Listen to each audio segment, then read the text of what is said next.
She's alive. What? Your daughter's alive? Yeah, You're sure? I'm positive. You're like, swear on your life. I swear on my life. Hit his daughter after she had had an accident in the car.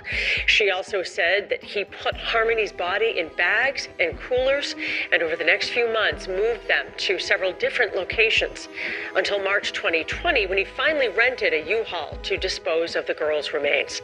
Adam Montgomery is awaiting trial on murder charges. Harmony's body has never been found. It's New Year's Eve, 2021. An officer knocks on the window of a car parked in a freezing New Hampshire lot. He wakes the man inside to ask a simple question. Where is your 5-year-old daughter? The man doesn't blink. He swears on his life she's perfectly fine. But here is the chilling part. Nobody has seen this little girl in 2 whole years. And what investigators are about to uncover inside a canvas duffel bag will break the entire country's heart. So, how does a child just vanish into thin air while the system looks the other way? Imagine a mother desperately trying to reach her 5-year-old child. It's Easter 2019. Crystal Sorey is looking at her daughter Harmony through the screen on a brief FaceTime call. She didn't know it then, but that was it. That was the very last time she would ever see her little girl's face. From there, a terrifying wall of silence went up. Every single time Crystal reached out to Adam Harmony's biological father, who had somehow been granted full legal custody, she hit a brick wall.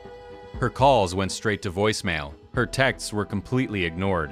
When she was blocked on social media, she even created fake profiles just trying to get around his block, desperately hoping to see a new photo, just to see if Harmony was okay. But Adam shut her out completely.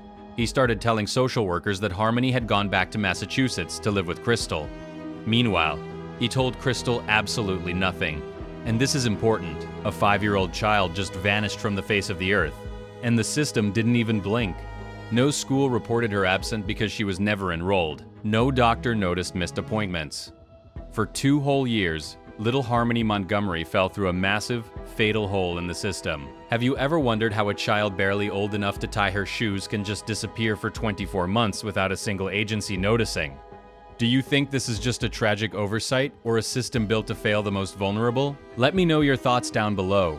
Because of that systemic failure, the silence dragged on until late 2021. At that point, Crystal's desperation reached an absolute breaking point.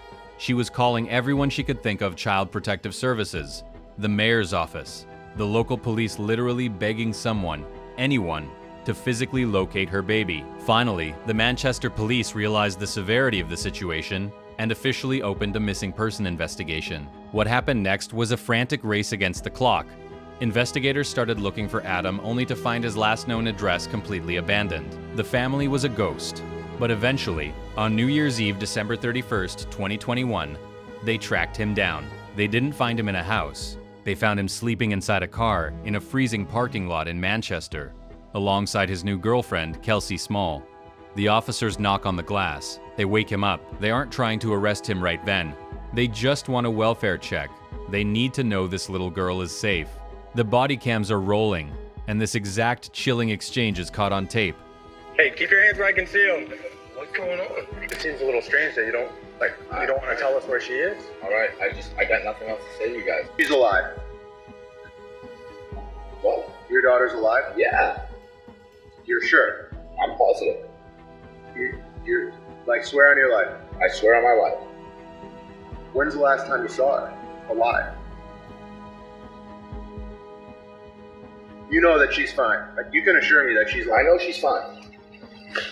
All right, look, I have nothing else to say, guys. I really don't. I have nothing else to say to you guys. But you can tell me, like, Dad, you All can right. look me right in the eye and tell me that she's alive. She's alive.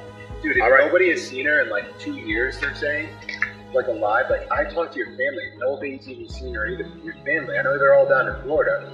They're concerned too, man. Like, I talked to, like, your brother, talked to your uncle, talked to your grandma.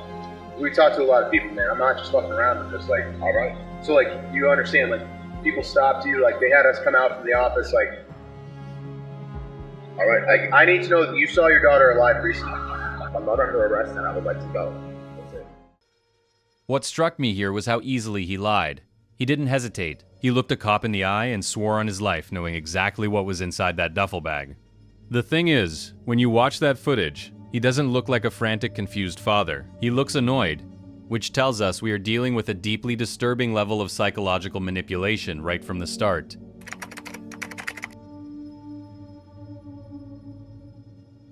So, how did we even get here? How does a man sleeping in a freezing car, lying through his teeth to the police, get full legal custody of a vulnerable 5-year-old girl in the first place? To understand that, we have to rewind to a Massachusetts family courtroom in February 2019 and look at the fatal flaw in the entire system. At that time, Harmony's biological mother, Crystal Sorey, was battling severe substance addiction. Because she was struggling to get clean, Harmony had been placed in the foster care system. And this is important. Harmony was actually doing incredibly well there. She was placed with a foster family who completely adored her. They provided a stable, safe, and deeply loving home, and they genuinely wanted to adopt her. Imagine the absolute heartbreak of those foster parents, watching this sweet, resilient child who was legally blind in one eye and needed specialized care being packed up and taken away. The problem is, the family court system often has a dangerous blind spot when it comes to biological parents. Adam Montgomery walked into that courtroom with a terrifying criminal record. He was a career criminal with a documented history of armed robbery, assault, and even shooting a man in the face during an illicit transaction. Yet, the judge somehow looked past his extensive, violent rap sheet. Because Adam wasn't actively failing a substance screening at that exact moment, the judge stripped custody from the recovering mother and granted him sole custody. Just like that, Harmony was handed over to a violent felon. From there, she was moved across state lines to Manchester, New Hampshire, to live with Adam and his new wife, Kayla. Almost immediately, the environment turned toxic. The house on Guilford Street became a hub of chaos, and Child Protective Services, DCYF, was called multiple times. What happened next is the part I simply couldn't get past. In July 2019, Adam's own uncle, Kevin, who was living in the house at the time, witnessed the horrific violence firsthand. He saw the physical toll it was taking on Harmony and confronted his nephew directly. When you saw her in the kitchen, how did she look to you? She had a black eye.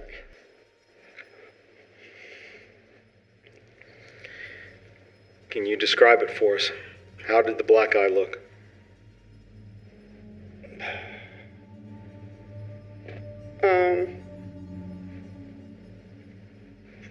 Full, like a raccoon's eye, black and blue.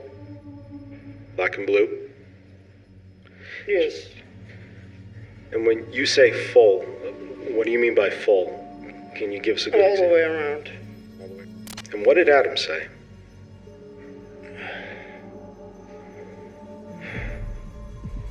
She didn't do anything. I bashed her around the fucking house.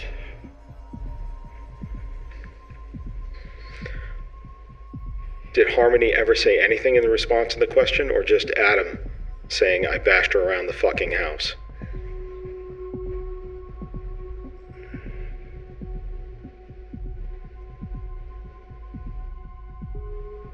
I think just Adam. How did... He literally admitted it. He bashed a 5-year-old. Because of that, Kevin immediately called DCYF to report the mistreatment, hoping someone would finally step in and save her. But here is the ultimate tragedy. A caseworker actually showed up at the house. Instead of conducting a thorough investigation, they listened to Adam's pathetic lie. He claimed Harmony had just been accidentally hit in the face with a foam toy lightsaber while playing with her toddler brother. The agency bought it. They officially cleared the complaint and closed the file, turning their backs and leaving that little girl entirely unprotected. When the system hears a father admit to bashing his kid and still leaves her in his care, you have to ask, who is really to blame here? Do you think the judge should be held criminally responsible? Let me know down below. By early 2022, the investigation into Harmony's disappearance had hit an absolute brick wall. Adam Montgomery was completely stonewalling the police, refusing to answer questions, and demanding a lawyer. Investigators hoped they might get some answers from his new girlfriend, Kelsey Small, who had been living in the car with him. But in a bizarre and tragic twist, Kelsey was suddenly found dead in a hotel room from an apparent overdose. It was a massive red herring that took their only active lead and buried it. The trail went freezing cold. Meanwhile, detectives turned up the heat on Kayla Montgomery, Adam's estranged wife. and Harmony's stepmother.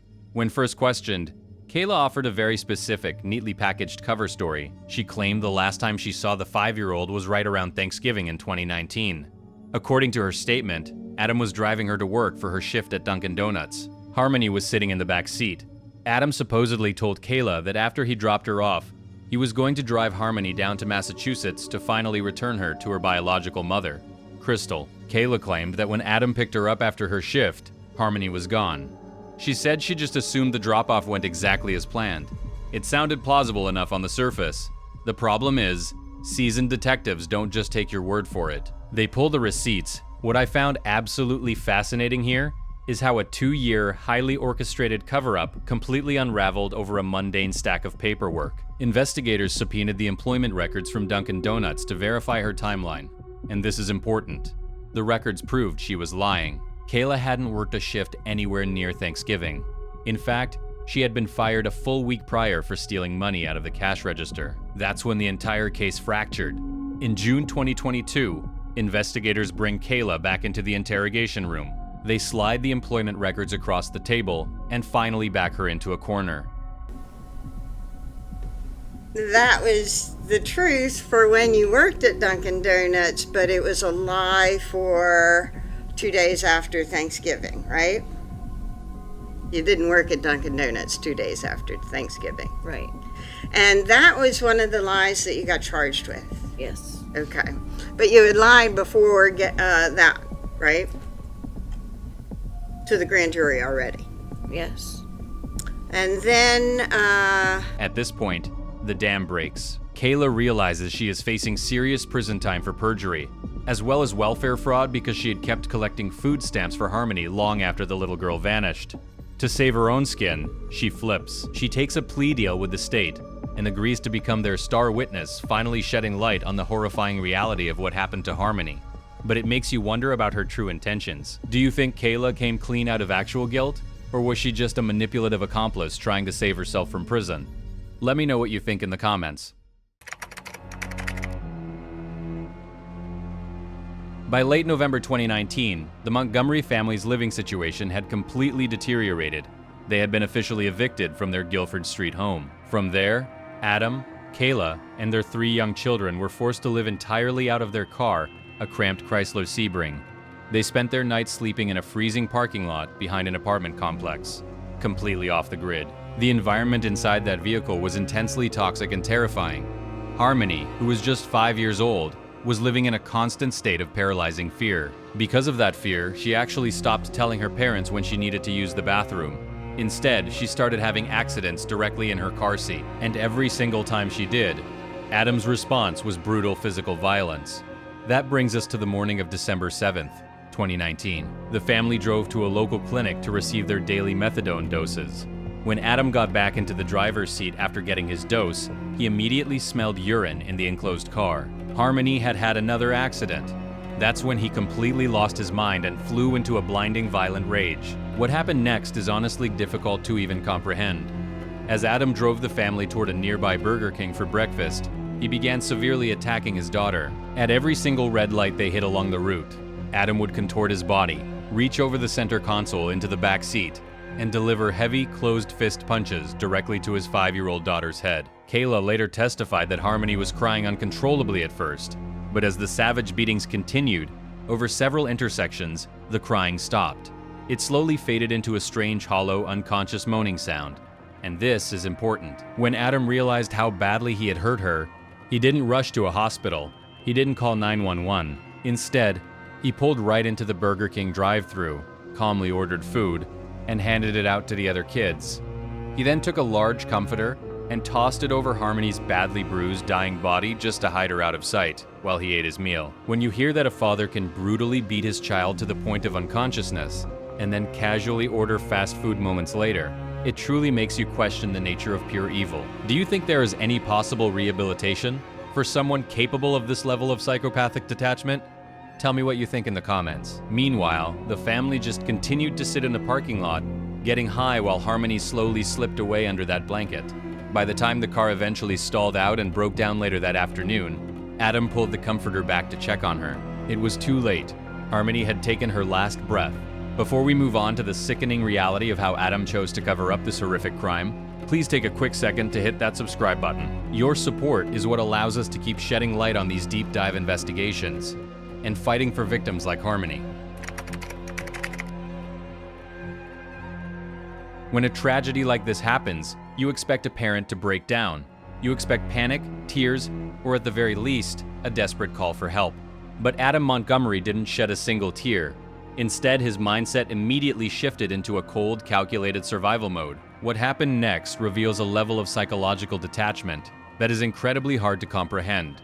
With his 5-year-old daughter deceased in the backseat of their stalled vehicle, Adam didn't seek out the authorities. He simply walked to the trunk, pulled out a standard canvas duffel bag, and placed her inside, zipping it shut. Just like that, little Harmony was reduced to a piece of hidden luggage. He treated his own child not with the dignity she deserved, but as a problem to be tucked away. For the next 3 months, Adam carried that bag around Manchester in a deeply unsettling real-life game of hide-and-seek. Initially, he just concealed the bag in a freezing snowbank behind an apartment complex, placing it near a dumpster so no one would look twice. A few days later, when a friend let the family sleep in their Audi for the weekend, Adam casually tossed the duffel bag right into the trunk. From there, the family moved in with Kayla's mother, and this is where his audacity becomes truly chilling. Adam placed the duffel bag inside a standard red cooler. He then left that cooler sitting right out in the open in the public hallway of the building. Dozens of residents walk past it every single day, completely oblivious to the heartbreaking secret resting just inches away from them. Eventually, the family was relocated to a local family shelter, taking the bag with them. Adam actually climbed onto a bunk bed, the exact same bed where his other young children slept, and pushed the duffel bag deep into the ceiling vent. The problem is, you can't hide reality forever. As weeks passed, nature took its course, and a noticeable odor started seeping through the vents, prompting complaints from neighbors. Knowing a maintenance worker was scheduled to check the ceiling, Adam realized he needed to act fast. He pulled the bag down and took it into the tiny bathroom. Needing to downsize his terrible secret, he transferred her remains into an even smaller CMC diaper bag. It completely defies human logic that a father could handle the situation with such profound emotional emptiness. When you hear about someone moving a hidden bag from a snowbank to a public hallway, and eventually to a ceiling vent right above his sleeping kids, it leaves you speechless. Do you think someone is born with this level of extreme detachment, or is it a mindset they develop over time? Let me know your thoughts down below. Adam knew he couldn't carry that small diaper bag around forever. At this point, investigators pulled his financial history, and the bank statements revealed his ultimate endgame. What I found so striking was the timeline of his purchases. Records showed cash withdrawals at an ATM directly across the street from the Home Depot, where Adam worked. Soon after, he purchased 80 pounds of pelletized limestone, a power grinder, and a metal cutting diamond blade. In other words, he wasn't just hiding her anymore. He meticulously gathered the exact tools needed to permanently erase the evidence, ensuring that Harmony could never be brought home. By 2023, the wheels of justice were finally turning, but the first trial Adam Montgomery actually faced wasn't for Harmony's murder. It was for the stolen firearms. And this is important because it gave us a rare, chilling glimpse into his deeply manipulative mindset. Standing in front of the judge prior to his sentencing for the gun charges, Adam actually had the audacity to ask for leniency regarding his public image. He stated flat out on the record, "I did not kill my daughter Harmony, and I look forward to my upcoming trial to refute those offensive claims." He played the role of the wrongfully accused victim perfectly, without a single ounce of hesitation. Meanwhile, you would logically think that his estranged wife, Kayla, the woman who finally broke the case wide open and agreed to testify against him, would completely despise him. But what I found buried in the court proceedings was absolutely mind-boggling. Even after watching Adam beat a 5-year-old to death and spending months helping him drag her decaying body around town, Kayla submitted a letter to the court that was essentially a bizarre love letter to Adam. She admitted she wanted to see him one last time, maybe even be intimate with him, before betraying him on the stand. Psychological experts call this jail love, a deeply twisted trauma bond, where accomplices remain hopelessly devoted to their tormentors, completely disconnected from reality. It is incredibly hard to wrap your head around that level of toxicity. When you hear about a stepmother witnessing a child's murder and still writing love letters to the killer, it makes your blood run cold. Do you think Kayla was genuinely a brainwashed victim of severe cruelty, or a cold, calculating accomplice playing the legal system? Let me know your take down in the comments. Fast forward to May 2024. Adam has officially been found guilty of second-degree murder, and the day of his sentencing has arrived. The courtroom is incredibly heavy. Crystal Sorey, Harmony's biological mother, finally gets to stand at the podium and look the monster in the eye. She tells him she wishes nothing but pain and misery for the rest of his pathetic life, asking if Harmony begged for him to stop. Through it all, Adam just sits there. He doesn't look up. He doesn't flinch. He shows absolutely zero emotion. But what happened next was a courtroom moment that truly leaves you speechless. The prosecutors had secured their conviction, but they were still missing the most important piece of the puzzle: Harmony's remains. They desperately wanted to bring this little girl home so her family could lay her to rest. So, they decided to pull a massive psychological stunt right there in front of the judge. The prosecutor looked directly at Adam and made an unprecedented on-the-spot offer. They told him that if he would just open his mouth right then and there and tell them exactly where he dumped that CMC diaper bag so they could recover her remains within 7 days, the state would drastically slash their sentencing recommendation. They were essentially offering to give him decades of his life back in exchange for one single location. Any normal criminal with even a shred of self-preservation would have jumped at that golden ticket. But Adam? He chose silence. He sat there completely mute. At this point, I started questioning what kind of dark satisfaction he was getting out of this moment. The prosecutor openly called him out, stating that Adam was once again choosing to be heartless, immoral, and unapologetic. Adam willingly chose to rot in a concrete cell rather than give Crystal the dignity of burying her child. For him, it was never about freedom. It was about holding on to the ultimate sadistic control. Because Adam Montgomery completely refused to cooperate or reveal where he dumped that diaper bag, the judge ultimately handed down a massive sentence. He was sentenced to a minimum of 56 years in prison, which essentially guarantees he will take his last breath behind concrete walls. But the most chilling and powerful moment of that entire sentencing hearing didn't come from the judge or the prosecutors. It came from Harmony's biological mother, Crystal Sorey. Standing just feet away from the man who murdered her little girl, Crystal delivered a tearful, devastating victim impact statement. She looked directly at Adam, who coldly refused to even make eye contact, and told him that she wished him nothing but pain and misery for the rest of his pathetic life. She demanded to know if her baby had cried for her, if she had screamed, or if she had begged him to stop. But because of his cowardly silence, Crystal will never get those answers. And this is important. It would be incredibly easy for us to just look at Adam Montgomery, label him a monster, and completely close the book on this tragedy. But doing that ignores the much darker, systemic reality of what really happened here. The reason this matters is that this case isn't just about the crimes of one depraved individual. It is a bloody, devastating indictment of the entire child welfare and family court system. Think about it. We are talking about a little girl who was legally blind in one eye and had special needs. She was highly vulnerable and needed absolute protection. Instead, a judge handed her over to a violent career criminal who had barely spent any time with her. When family members actively reported that she was being beaten and given black eyes, the protective agencies just accepted flimsy excuses and closed her file. What I found so deeply disturbing is that the system basically treated a disabled, defenseless 5-year-old child as if she were completely expendable. She was treated like a sacrificial lamb by a broken bureaucracy. Before we wrap up this tragic journey, if you appreciate these deep dive investigations where we look beyond the headlines to uncover the truth and hold the system accountable, please hit that subscribe button. Your support means everything and helps us ensure that victims like Harmony are never ever forgotten. So here we are. A monster is behind bars, but the most important question remains completely unanswered. Where is Harmony? At this point, I started questioning if we will ever truly know. Do you think Adam will eventually break his silence? Or will he take this sadistic secret to his grave? Let me know your thoughts in the comments.